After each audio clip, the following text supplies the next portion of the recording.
बहुत पुरानी बात है। एक राजा था।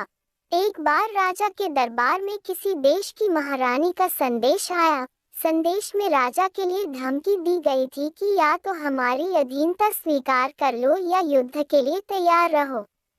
राजा के मंत्री ने जब राजा को यह इस पत्र के बारे में बतलाया तो राजा ने मंत्री से कहा, मंत्री जी, आप युद्ध की तैयारी करें, हम रानी की अधीनता कदापि स्वीकार नहीं करेंगे।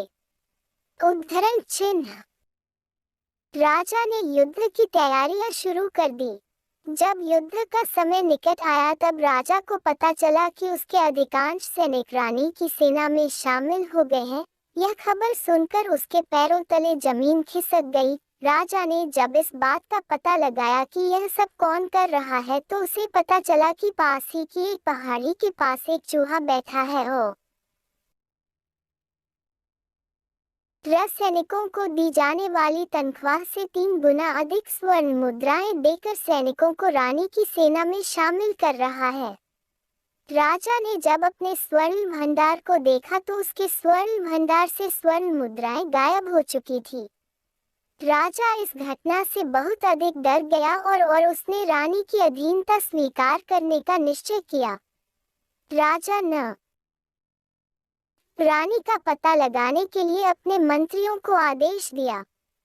राजा के मंत्री रानी का पता लगाने के लिए चारों दिशाओं में फैल गए, किंतु उन्हें सिर्फ इतना ही पता चल सका कि वह रानी पास के बड़े पहाड़ में रहती है। मंत्रियों ने आसपास रानी का पता लगाने का प्रयास किया, किंतु उसका कोई सफलता नहीं मिली। तभी राजा ने घोषणा की कि जो भी रानी का पता लगाएगा उसके साथ राजकुमारी का विवाह कर दिया जाएगा। राजा की घोषणा सुनकर दूर देश का एक राजकुमार आया और उसने अपनी विशाल सेना के साथ पहाड़ी के पास डेरा डाल दिया। राजकुमार ने अपनी सेना को पहाड़ी की खुदाई करवाने का आदेश दिया। जैसे ही राजकुमार को पता चला कि पहाड़ी के पास एक चूहा सैनिकों का कर रहा था तो उसने अपनी सेना वहां भेजी। सेना के घोड़ों की पैरों के नीचे आकर चूहे की मौत हो गई। अब राजकुमार को रानी का पता देने वाला कोई नहीं था।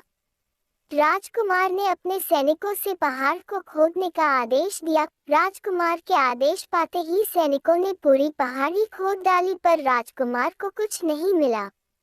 राजकुमार का यह पता चला कि राजा के महल से स्वर्ण मुद्राओं की चोरी हो गई तो उसने राजा के खजाने की तलाशी की। खजाने के पास राजकुमार को एक बिल मिला। राजकुमार ने बिल की खुदाई करवाई तो काफी लंबी खुदाई के बाद उसे एक स्थान पर स्वर्ण मुद्राओं का भंडार मिला जिसके पास एक चूहिया बैठी थी। राजकुमार समझ गया कि यही चूहिया पहाड़ों की रानी है जिसने राजमहल के खजाने से एक एक करके स्वर्ण मुद्राएं चोरी की है। तभी राजकुमार के मुंह से निकल गया, खोदा पहाड़ निकली चूहिया।